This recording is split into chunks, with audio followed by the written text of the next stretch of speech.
now, in a Justice exclusive, Republican presidential candidate Donald Trump joins me by phone. Good evening, Donald.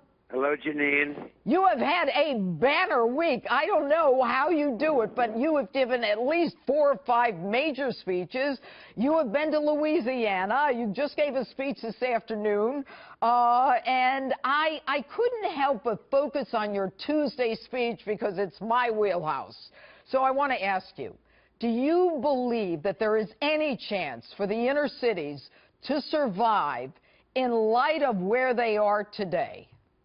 Not with the people running them that are running them today, Jeanine. I mean, I know some of the people that actually are running them, and they couldn't care less. They just want the votes, and then after they get the votes, it's back to business as usual with special interests, and it's just not going to work. And the African-American people have been absolutely mistreated and abused by Democratic politicians who have taken advantage of them. And, you know, it was in my speech, and I really sort of just was reading the statistics where you have 40% that are living in poverty, 58% of the students, I mean, the young people, they can't get jobs. And, you know, it's just like a total catastrophe. The unemployment rates, everything is bad. No health care, no education, no anything.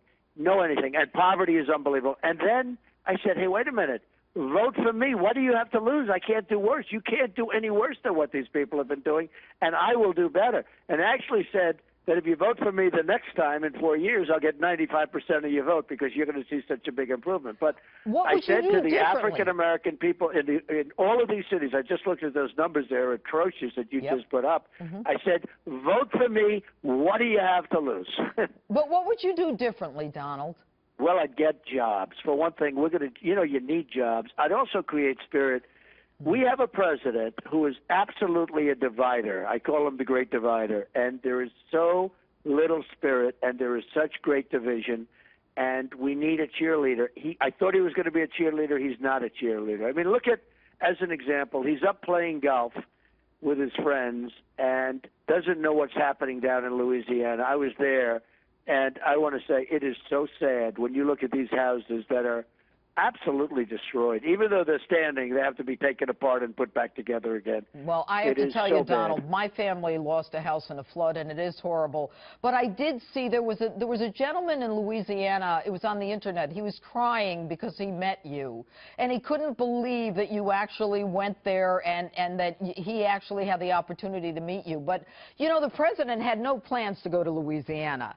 And then after you were there yesterday, we now hear that he plans on going there next week. Do you think you shamed him into going? Well, I don't know about that. Perhaps so. I'm not looking to have done that. But I will say this. I think next week is too late. Tuesday is too late. He's going to go on Tuesday. And I just think that you go. What you do is tell your golf buddies tomorrow morning that you won't be able to make it. Hop on the plane, you know, nice 747, very old, a lot of fumes pulling into the air, but nevertheless, hop into the plane and go down to Louisiana and see what's going on, because it is a mess.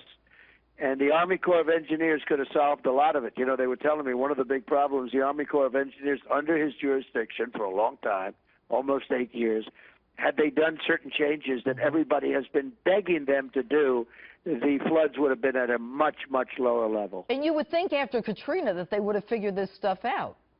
Well, they just couldn't get them to move. They said they couldn't get them to move. They wouldn't do it. They just couldn't get them to move. And you know, that's government, unless you have a leader at the top. All right. You know, Donald, one of the things that is happening as we're speaking is there apparently was another terror attack in Turkey. And although we don't know all of the details, what we do know, and the bare facts are that it appears that there was a wedding in Turkey, and it was an outdoor wedding, and it appears that there was possibly a suicide bomber, as many as 22 people dead. And there are reports, and you know as well as I do, that all of these things change.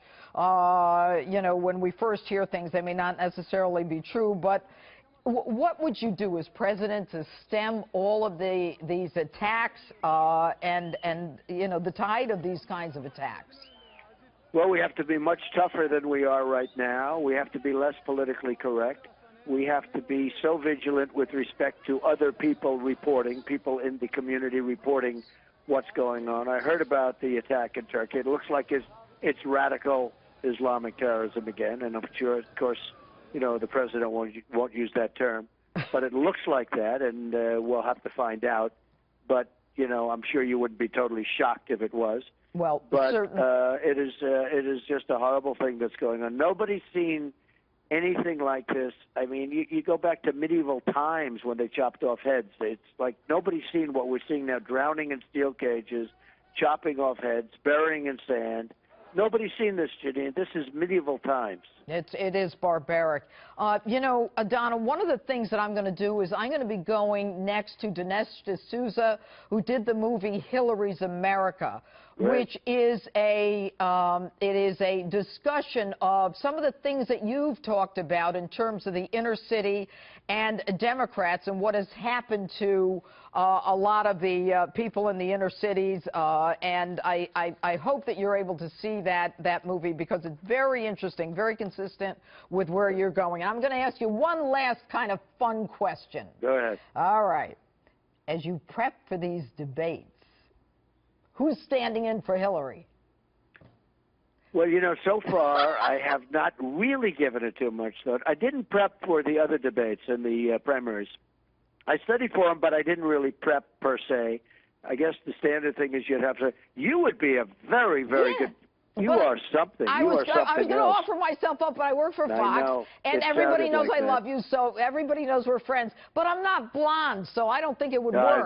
I know. That's Plus, right. I don't wear pantsuits. But we'll get somebody, I guess. But you know, the main thing is, I just think it's something we have to win. We have to win that election, or we're not going to have the judges. You know, the justices of the Supreme Court, by and of themselves, is such a big factor in this election, and it's a factor that some people talk about a lot because they know how important. Other people don't know about it. But you will have, hey, look, Justice Scalia, who that was unexpected, but all of a sudden, before you even start, you're picking one. But it could be as many as 4, could even be as many as 5 during a 4-year term, probably the most ever for a president for a 4-year term. So we will work hard, and we will do a job, and we will make America great again. All right. I want to say one more thing. This is just coming across. LA Times poll.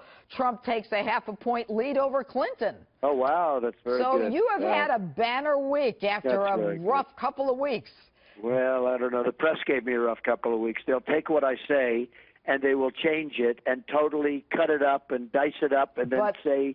and then study it for 3 days. Yeah, but you know what, Donald? Very dishonest. Just keep doing what you did this week. You hit it out of the park. I will, Jeanine. I will. Donald I promise. Trump, thank you so much. Thank you very much, Jeanine. All thank right. you.